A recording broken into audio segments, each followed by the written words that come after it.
सुंदरपुर नाम के गांव में नंदिनी नाम की एक लड़की अपने पिता के साथ रहा करती थी। नंदिनी के पिता शिवराम में खेती का काम करके अपना गुजारा किया करते थे।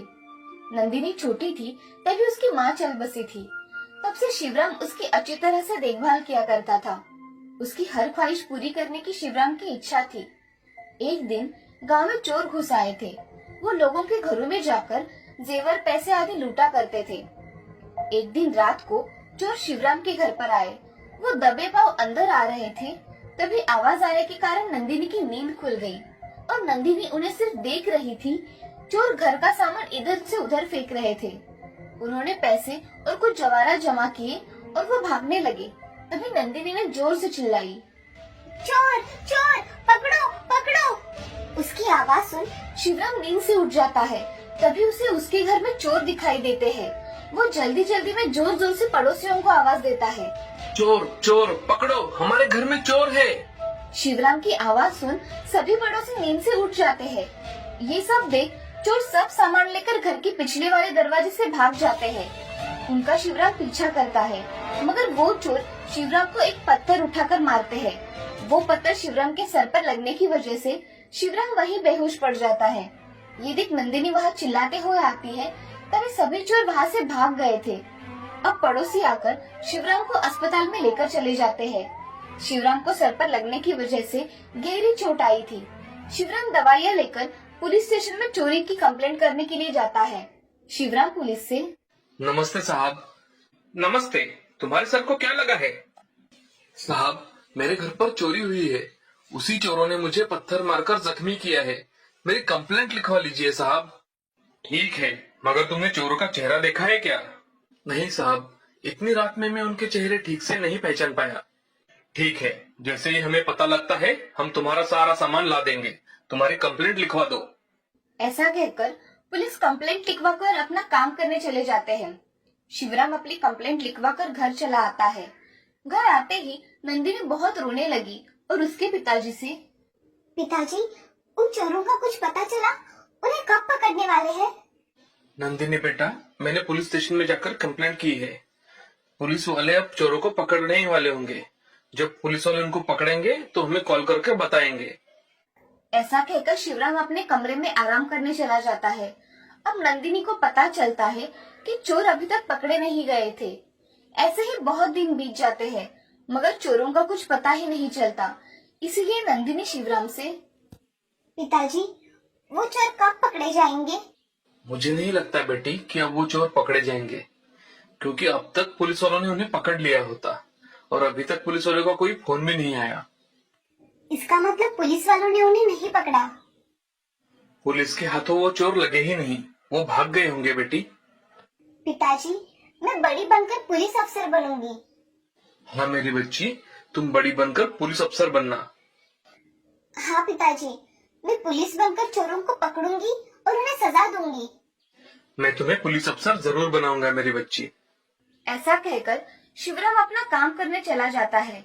अब नंदिनी उस दिन से बहुत मन लगाकर पढ़ाई करने लगती है। उसकी पढ़ाई की लगन देख उसके पिताजी बहुत खुश हो जाते हैं, मगर घर में चोरी हो जाने के कारण जो कमाया वही खाना पड़ता था। ऐसे ही उन दोनों के दिन बीत रहे थे। कभी कभार उनके खाने के लाले भी पड़ा करते थे, मगर वो दोनों वक्त संभाल लेते थे। अब नंदिनी बड़ी हो गई थी। वो कॉलेज में पढ़ने जाने लगी थी। उसकी पढ़ाई का खर्चा करके शिवराम के पास कुछ भी नहीं बचता था, मगर वो काम करके अपना गुजारा किया करता था। एक दिन शिवराम का रास्ते से जाते जाते एक्सीडेंट हो जाता है। रास्ते के लोग शिवराम को अस्पताल में लेकर चले जाते हैं। तभी पड़ोसी कीर्ति नंदिनी को फोन करके, नंदिनी, मैं कीर्ति बोल रही हूँ। हाँ बोलो कीर्ति, कैसे फोन किया? तुम्हारे पिताजी का एक्सीडेंट हुआ है नंदिनी, तुम जल्दी घर आ जाओ। क्या? मेरे पिताजी का एक्सीडेंट कब हुआ? अभी हुआ है, उन्हें अस्पताल में लेकर गए हैं, तुम जल्दी आओ। हाँ, मैं अभी निकलती हूँ। ऐसा कहकर नंदिनी फोन रख देती है और जल्दी जल्दी घर आने के लिए निकल जाती है। कुछ घंटों में नंदिनी गांव में पहुंच जाती है और वो जल्दी जल्दी अस्पताल में पहुंच जाती है। अस्पताल में उसके पिताजी को देख नंदिनी रोने लगती है।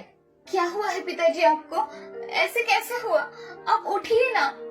ऐसा कहकर नंदिनी बहुत रोने लगती है। कुछ घंटों बाद शिवराम को होश आ जाता है और नंदिनी को सामने देख शिवराम बहुत खुश हो जाता है। शिवराम के ऑपरेशन में बहुत सारे पैसे लगने के कारण नंदिनी गांव के जमींदार के यहाँ चली जाती है। नंदिनी जमींदार से, जमींदार जी, मुझे पैसों की सख्त जरूरत है। पिताजी का ऑपरेशन करवाना है, क्या आप मेरी मदद करेंगे?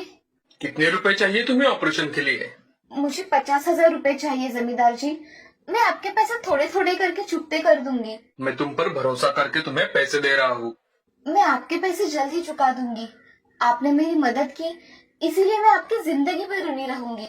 नंदिनी जमींदार के पैसों से उसके पिताजी का ऑपरेशन करवाती है। अब कुछ दिनों में शिवराम ठीक होकर घर आ गया। नंदिनी अब लोगों के यहाँ काम करके पैसे कमाया करती थी। उसको काम करते देख शिवराम नंदिनी से, नंदिनी, तुम यहाँ लोगों के यहाँ काम क्यों कर रही हो? तुम्हें कॉलेज नहीं है क्या आज? पिताजी, मैं सोच रही थी कि आपकी तबीयत ठीक हो जाने के बाद मैं कॉलेज चली जाऊंगी। मगर बिटिया, तुम्हारी पढ़ाई भी तो उतनी ही महत्वपूर्ण है। ये काम तो होता ही रहेगा। पिताजी, मैंने आपके ऑपरेशन के लिए जमींदार से कुछ पैसे कर्ज लिए थे। उन्हें चुकता करने के बाद मैं फिर से पढ़ाई करने चली जाऊंगी। उसकी बातें सुन शिवराम बड़े सोच में डूब जाता है। तभी शिवराम नंदिनी से, नंदिनी, तुम मेरी वजह से यहाँ मत रुको। मैं वो पैसे चुकते कर दूंगा। और हाँ, तुम्हें पुलिस अफसर ही बनना है। पिताजी, थोड़े दिन बाद मैं पढ़ाई करने जाने ही वाली हूँ और मैं यहाँ रुककर भी पढ़ाई कर ही रही हूँ। ठीक है, तुमने ठान ही लिया है तो ऐसा ही होगा। ऐसा कहकर शिवराम चुप हो जाता है। अब नंदिनी लोगों के यहाँ काम करके अच्छे रुपए कमाया करती थी। कुछ दिनों बाद शिवराम ठीक हो गया। वह फिर से काम करने लगा था।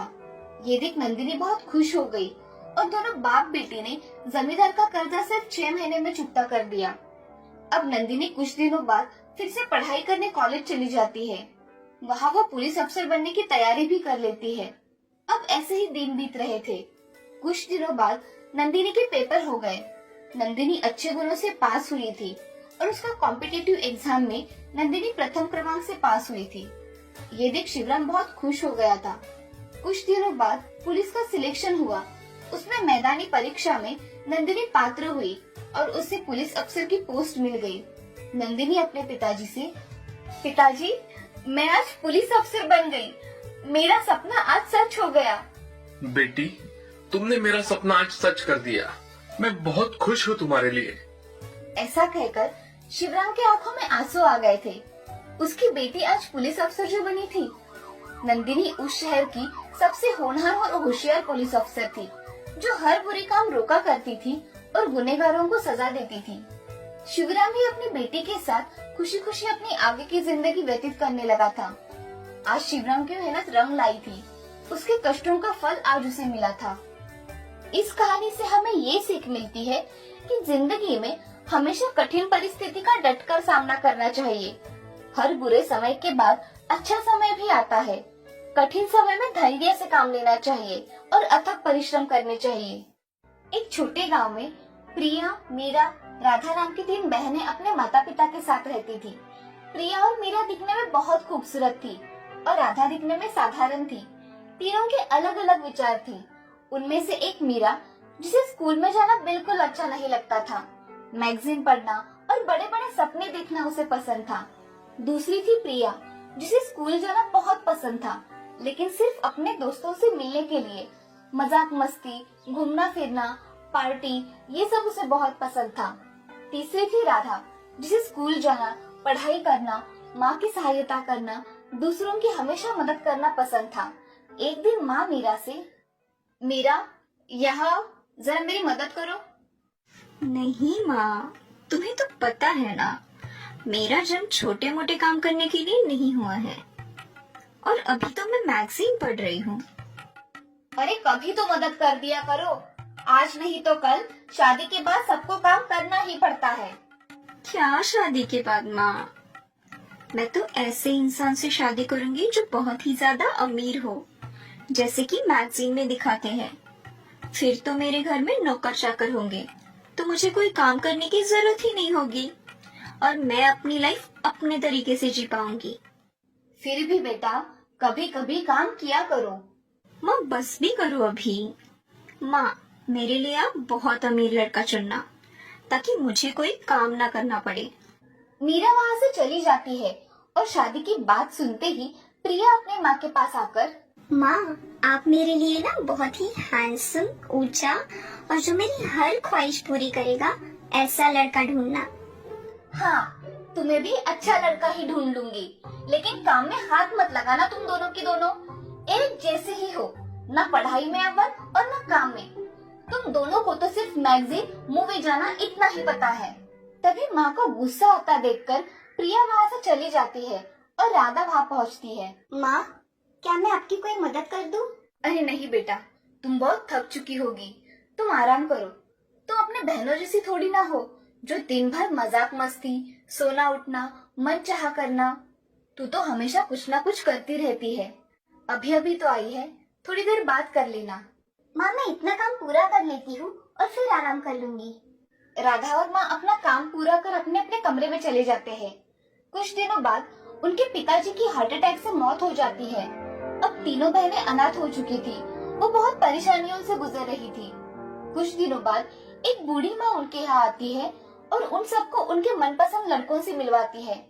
मीरा और प्रिया को बहुत अच्छा घर मिलता है और राधा को एक बहुत ही गरीब इंसान मिलता है। राधा ये सब देखकर बूढ़ी माँ से, मेरे नसीब में ऐसा क्यों है माँ? राधा, तुम्हें बहुत जल्द ही पता चलेगा कि तुम्हारे नसीब में ये क्यों है।